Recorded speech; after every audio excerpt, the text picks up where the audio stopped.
여러분 안녕하십니까? 1월 25일 토요일 뉴스투데이입니다. 법원이 윤석열 대통령 구속기간을 연장해달라는 검찰의 신청을 불허했습니다. 수사와 기소의 권한을 분리한 공수처법의 입법 취지 등이 연장 불허의 사유가 됐습니다. 일단 검찰은 구속영장을 다시 신청했는데 결과에 따라 내일 윤 대통령 기소가 이루어질 수도 있습니다. 한편 법조계에선 연장이 필요하다면 구속영장을 청구했던 공수처가 사건을 다시 돌려받아서 구속 연장을 다시 신청하는 방법도 있지 않냐는 의견도 있습니다. 첫 소식 이준희 기자입니다. 어젯밤 서울중앙지법은 검찰이 낸 윤석열 대통령 구속기간 연장 신청을 불허한다고 밝혔습니다. 법원은 공수처의 독립성을 강조한 공수처법 입법 취지를 사유로 들었습니다.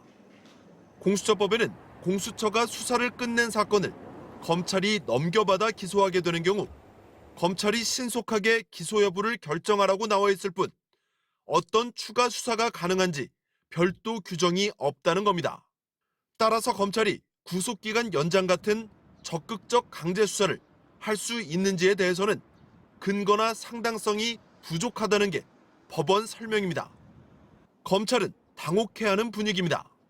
검찰은 그제 공수처로부터 사건을 넘겨받자마자 곧바로 구속기간 연장부터 신청했습니다. 윤 대통령 구속기간이 오는 27일이면 끝나기 때문입니다. 검찰은 다음 달 6일까지 구속기간이 열흘 연장될 것으로 보고 다음 주쯤 윤 대통령 조사를 준비하고 있었습니다. 중앙지검 소환조사와 서울구치소 방문조사 등이 검토됐던 것으로 알려졌습니다.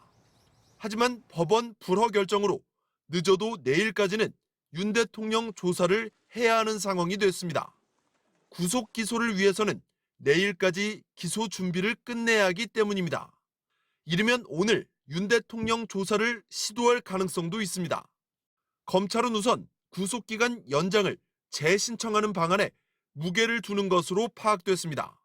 조희연 전 서울교육감 사건의 경우도 공수처에서 사건을 넘겨받은 뒤 검찰이 전면적 보완 수사를 통해 유죄를 확정한 사례가 있다는 점을 적극 부각할 걸로 보입니다. 하지만 재신청 역시 불허될 가능성이 없지 않은 만큼 윤 대통령을 주말 내 조기 기소하는 선택지도 준비할 것으로 예상됩니다. 윤 대통령 변호인단은 법원 불허 발표 직후 보도자료를 내고 윤 대통령을 즉시 석방하라고 주장했습니다. MBC 뉴스 이준희입니다.